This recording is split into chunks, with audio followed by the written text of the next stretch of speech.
আসসালামু আলাইকুম। এইচএসসি 24 ব্যাচের ছোট ভাই আপুরা, আমাদের সামনে এইচএসসি পরীক্ষা। খুব বেশি সময় হাতে নেই, কিন্তু আমাদের অনেক পড়া বাকি। আমরা যারা পড়ে আসছি তাদের চিন্তা কিভাবে রিভিশন দেব, যারা পড়ে আসেনি তাদের চিন্তা কিভাবে অল্প কিছু টপিক পড়ে এইচএসসি তে ভালো রেজাল্ট করা যায়, তাই না? অন্তত সম্ভব।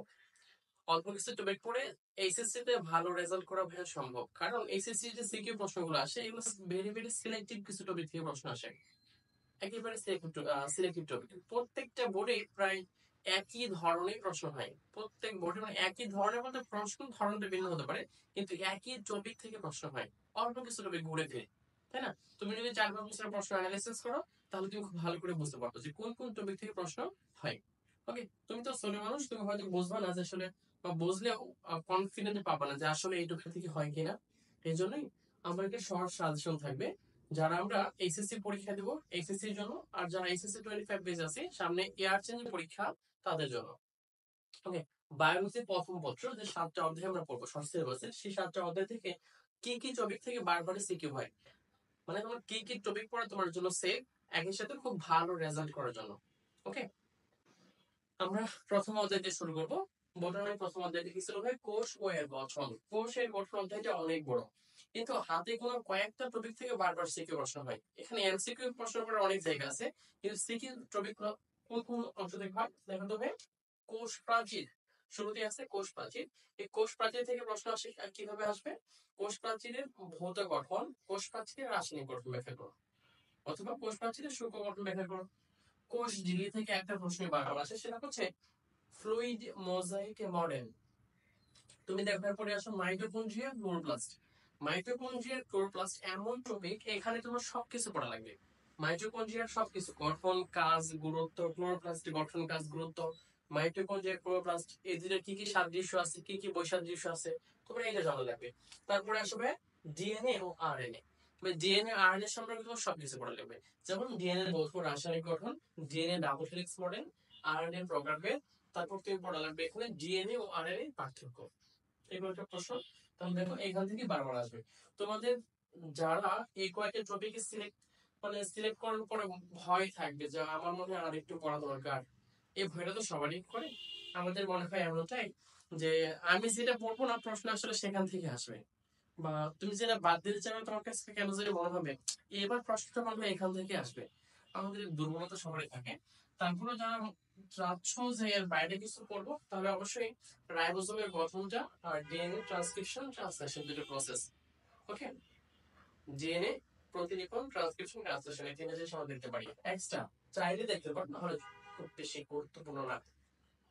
কোষ বিভাজন এই অধ্যায় থেকে কোষ চক্রের গুরুত্ব আর ক্রসিং ওভারের গুরুত্ব, কোষ চক্রের গুরুত্ব, ক্রসিং ওভারের গুরুত্ব, দুটো ইম্পর্টেন্ট টপিক। আর মাইটোসিসের যে ধাপ সমূহ আছে, মাইটোসিসের যে ধাপগুলো আছে, সেই ধাপগুলোও পড়া লাগবে। সেখানে সবচেয়ে বেশি প্রশ্ন আসে মেটাফেজ ধাপ ও অ্যানাফেজ ধাপ, চিত্র সহ আসতে পারে মেটাফেজ ও অ্যানাফেজ ধাপ দুইটা। তারপর দেখো মিওসিসের যে ধাপ সমূহ আছে, স্পেশালি মিওসিসের প্রোফেজ 1 এর যে ধাপগুলো আছে, যে উপপর্যায়গুলো আছে সেগুলো পড়া লাগবে। সবচেয়ে বেশি ইম্পর্টেন্ট এখানে, সবচেয়ে বেশি ইম্পর্টেন্ট সেটা হলো প্যাকেজিং আর ডিকোডিং। এই দুটো টপিক থেকে বারবার প্রশ্ন রিপিট হয়। টোটালি দেখো মেটাফেজ, অ্যানাফেজ, প্যাকেজিং আর ডিকোডিং, এই 4টা টপিক থেকে এখানে প্রশ্ন হয়। আর মাইটোসিস ও মিওসিসের গুরুত্ব দেখবা। ওকে, মাইটোসিস আর মিওসিসের গুরুত্ব এইটা পড়া লাগবে। তারপর যদি আমরা দেখি পরের অধ্যায়টা অণুজীব। এই অণুজীবের T2 ব্যাকটেরিয়া ফাজ ভাইরাস আছে, সেই ভাইরাসের গঠন পড়া লাগবে। আর ভাইরাসের লাইটিক চক্র, সংখ্যা বৃদ্ধি যে প্রসেস আছে লাইটিক চক্র, ভাইরাস থেকে এই দুইটা টপিকই, T2 ব্যাকটেরিয়া ফাজের গঠন চিত্র সহ, আর ভাইরাসের সংখ্যা বৃদ্ধি লাইটিক চক্র।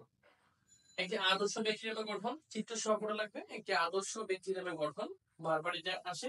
আর ব্যাকটেরিয়ার গুরুত্ব, ব্যাকটেরিয়ার গুরুত্ব স্পেশালি তোমার কৃষি ক্ষেত্রে আর চিকিৎসা ক্ষেত্রে। ব্যাকটেরিয়ার গুরুত্ব ভাইয়া কৃষি আর চিকিৎসা, এই দুইটা টপিক পড়া লাগবে। চিকিৎসা ক্ষেত্রে গুরুত্ব বা উপকারিতা, কৃষি ক্ষেত্রে উপকারিতা। ম্যালেরিয়া পরজীবী সংখ্যা বৃদ্ধি, এটা পড়া লাগবে।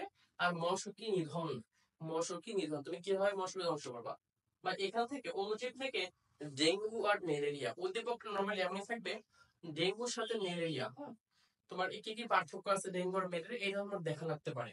এই টপিকগুলোর সাথে সাথে তুমি ডেঙ্গু ও ম্যালেরিয়া রোগের যে বৈশিষ্ট্যগুলো আছে এটা দেখে নিবা।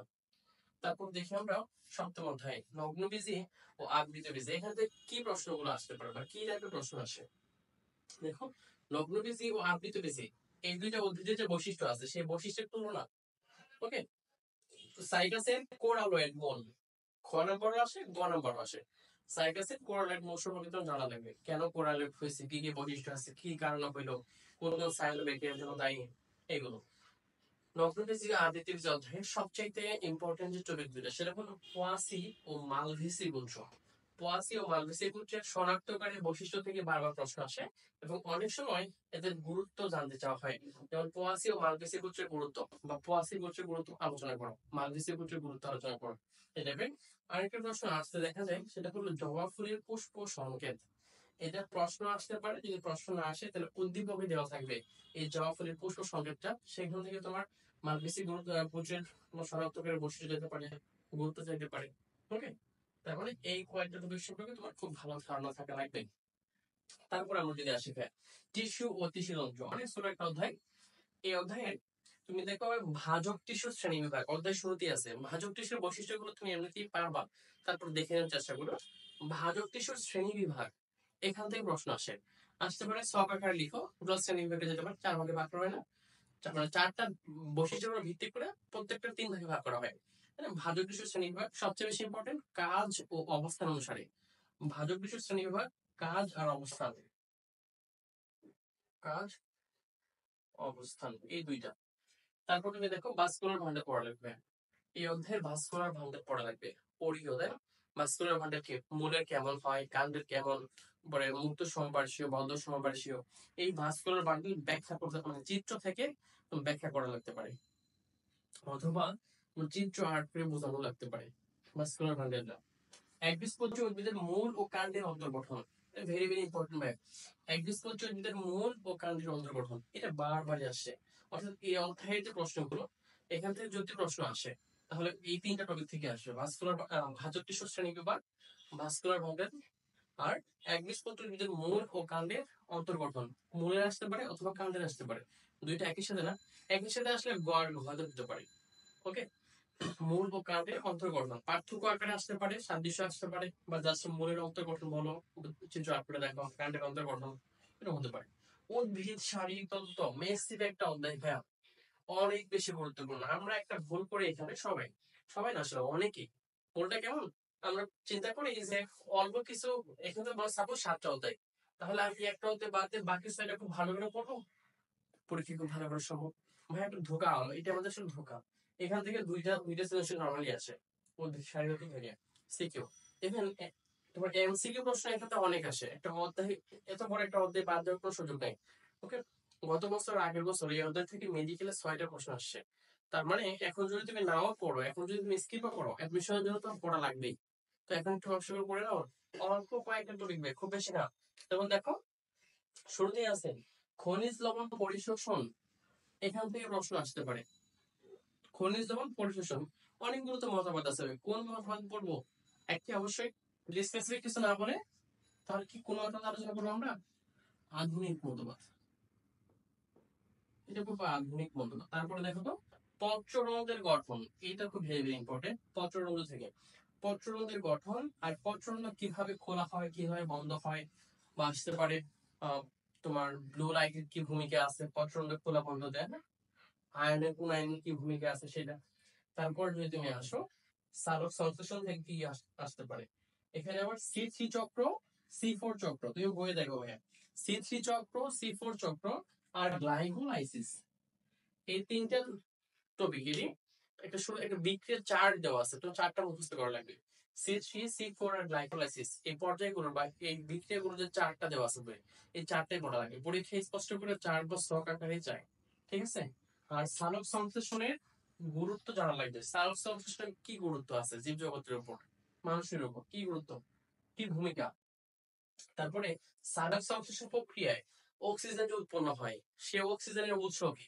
আমরা জানি তো পানি, বাট এটা ব্যাখ্যা করা লাগবে যে অক্সিজেনের উৎস যে পানি, এটা ব্যাখ্যা করা লাগতে পারে। তারপর দেখো গ্লাইকোলাইসিস পড়া লাগবে তোমার সম্পূর্ণ চারটায়, মানে বিক্রিয়াটাই।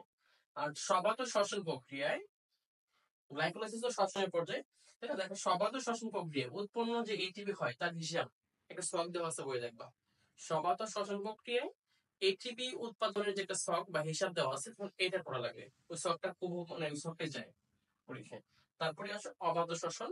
এই যে শিল্প ক্ষেত্রে বা শিল্পে অবাধ শ্বসনের কি ভূমিকা আছে, শিল্পে অবাধ শ্বসন কতটুকু গুরুত্বপূর্ণ তোমার এইটা জানা লাগবে। আরেকটা টপিক হচ্ছে শ্বসন ও সালোক সংশ্লেষণের তুলনা। শ্বসন কি, সালোক সংশ্লেষণ কি, দুইটার ভিতরে পার্থক্য কি, তাই না? কেন দুইটা প্রয়োজন, দুইটার গুরুত্ব কি, তোমার এইটা জানা লাগবে। এই কয়েকটা টপিক। সবশেষ যে অধ্যায় আমাদের জীব ও প্রযুক্তি অধ্যায়, এই অধ্যায় থেকে প্রশ্ন আনসার করা অনেক সোজা। দেখো একই ধরনের প্রশ্ন হবে টিস্যু কালচারের ধাপসমূহ অথবা টিস্যু কালচারের গুরুত্ব। এই অধ্যায় থেকে প্রশ্ন আসছে টিস্যু কালচার মাস্টারি, টিস্যু কালচারের ধাপসমূহ অথবা টিস্যু কালচারের গুরুত্ব। রিকম্বিনেন্ট ডিএনএ এর ধাপসমূহ, রিকম্বিনেন্ট ডিএনএ এর ধাপসমূহ। ভাই দেখো তো একটু, টিস্যু কালচারের গুরুত্ব যদি আসে এটা অবশ্যই হবে কৃষি ক্ষেত্রে। কৃষি ক্ষেত্রে কি ভূমিকা, কৃষি ক্ষেত্রে কি গুরুত্ব আছে, রিকম্বিনেন্ট ডিএনএ এর ধাপসমূহ পড়া লাগবে। ডিএনএ ফিঙ্গারপ্রিন্টিং এর গুরুত্ব, ডিএনএ এর ফিঙ্গারপ্রিন্টিং এর গুরুত্ব পড়া লাগবে। তারপর দেখো কৃষি প্রযুক্তির ক্ষেত্রে জীব প্রযুক্তির গুরুত্ব, কৃষি ও প্রযুক্তি ক্ষেত্রে জীব প্রযুক্তির গুরুত্ব। ওকে, তোমার এই কয়েকটা টপিক যদি পড়ো, দেখো খুব বেশি মেবি 35টা টপিক তো আছে এখন, এই কয়েকটা টপিক যদি পড়ো ইনশাআল্লাহ আমরা খুব ভালোভাবে আনসার করতে পারবো। তুমি যে বোর্ডের হও না কেন, যে বোর্ডের হও না কেন সেই বোর্ডে এই টপিক গুলো থেকে প্রশ্ন আসবে। একটু ঘুরে বেঁচে আসবে, একটু উদ্দীপকটা ভালো করে প্রশ্নটা বুঝতে পারো। ওকে, প্রশ্ন বুঝতে পারার পর আনসার করবো। ঠিক আছে ভাই, আমরা প্রত্যাশা রাখি এই টপিক গুলো কমপ্লিট করলে 100% আমাদের সিকিউ প্রশ্ন কমন পড়বে, স্পেশালি গ এন্ড ঘ। ওকে, আমরা যখন নেক্সট আলোচনা করব আমাদের জুলজির বা বায়োলজির তৃতীয় পত্রের